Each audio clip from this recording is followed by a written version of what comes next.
تو بھی انسان اللہ کی معرفت تک صرف اپنی فطرت سے پہنچ سکتا ہے. تو اللہ تبارک تعالیٰ نے اس کے بعد شریعت بھیجی. شریعت ہمیں یہ بتاتی ہے کہ حق کیا ہے، برا کیا ہے، باطل کیا ہے، اچھا کیا ہے، حلال کیا ہے، حرام کیا ہے، عدل کا مطلب کیا ہوتا ہے، امن کا مطلب کیا ہوتا ہے.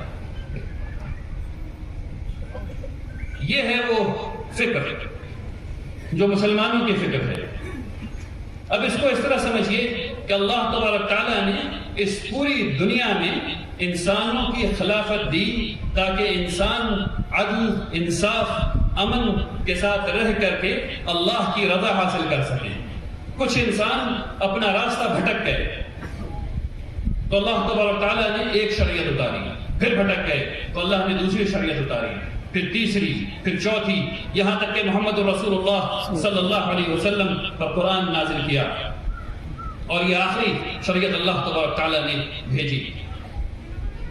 اب ہمیں یہ ہماری ذمہ داری ہے کیونکہ یہ علم ہمارے پاس ہے، ہم اس کو پڑھ رہے ہیں، ہم جانتے ہیں، اس لیے یہ اولین ہماری ذمہ داری ہے کہ ہم اس میسج کو، اس بات کو دوسرے لوگوں تک پہنچائیں، ان کو اپنی ذمہ داری کا احساس دلائیں.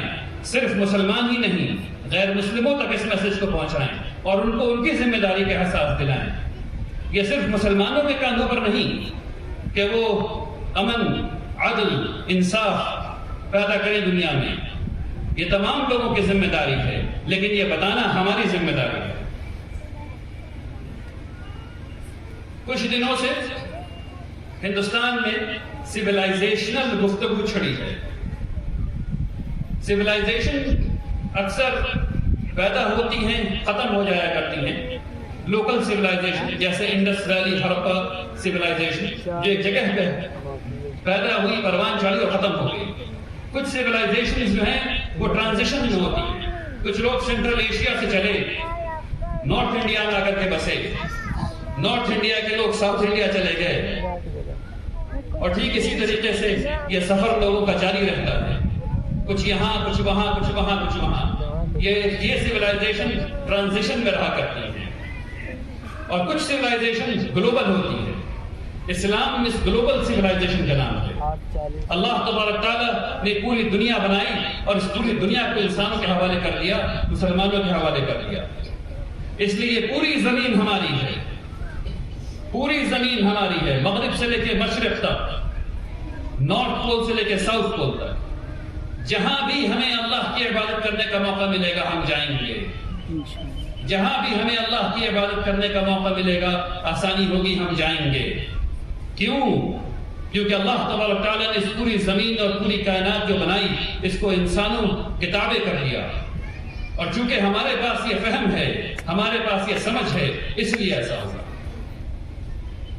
جب جب مسلمانوں نے اپنے آؤٹ لک کو گلوبل رکھا ہے، انسانوں کے لیے عدل، انصاف، آسانی کا معاملہ پیدا ہوا ہے. آپ جانتے ہیں کہ مسلمانوں نے تقریباً پوری دنیا، اس وقت جو جانی پہچانی دنیا تھی، اس پر حکومت کی اور عدل ایک کونے سے دوسرے کونے تک پھیلا، انصاف ایک کونے سے دوسرے کونے تک پھیلا. چور، ڈاکو، رہزن غائب ہو گئے.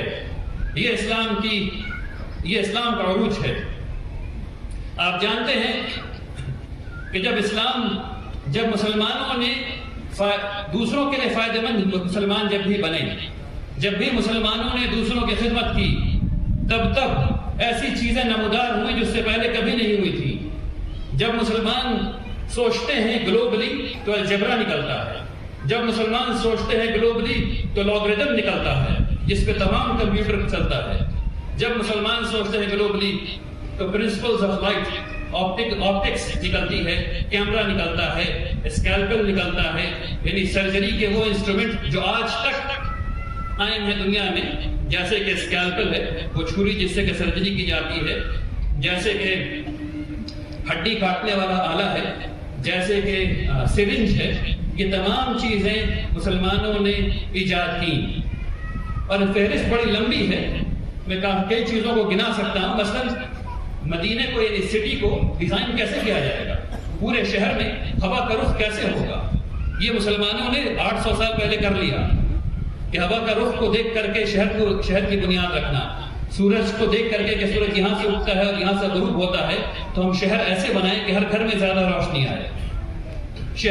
سڑکوں کا ڈیزائن کیا کہ اگر کوئی فوج آ رہی ہو تو سڑک سے مختلف آواز آئے، اور اگر کوئی لوکل آدمی آ رہا ہو تو سڑک سے مختلف آواز آئے۔ یہ آج بھی موجود ہے اسپین میں، یہ آج بھی موجود ہے۔ ٹھیک اسی طریقے سے یعنی حساب ہو، جغرافیہ ہو، چاند ہو، ستارے ہو، ان کی تعلیم ہو، خوب تعلیم حاصل کی جس سے دنیا میں ایڈوانسمنٹ بہت تیزی سے ہوا۔ یہ وہ آؤٹ لک ہے جو آپ کو سمجھنا ہے اور دوسروں کو سمجھانا ہے۔ سویلائزیشنل گفتگو میں تاریخی گفتگو بھی آ جاتی ہے۔ آج کل کچھ لوگ تاریخ کے باب کو دوبارہ ری انوینٹ کر رہے ہیں، دوبارہ سے اس کو لکھنے کی کوشش کر رہے ہیں۔ الحمدللہ کہ وہ ایسا کر رہے ہیں کیونکہ اب آپ کو یہ موقع ملا ہے کہ آپ تاریخ کو دوبارہ پڑھیے۔ جن کتابوں کو آپ پڑھ رہے تھے اس میں جو تاریخ لکھی ہوئی ہے وہ یقیناً مسلمانوں کی مکمل تاریخ نہیں ہے۔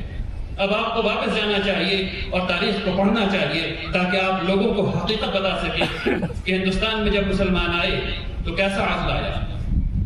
میں نے ابن بطوطہ کی کہانی پڑھی ہے کہ وہ کس طرح ہندوستان آئے اور دلی میں ابن بطوطہ آ کر کے 5 سال انہوں نے گورنری کی۔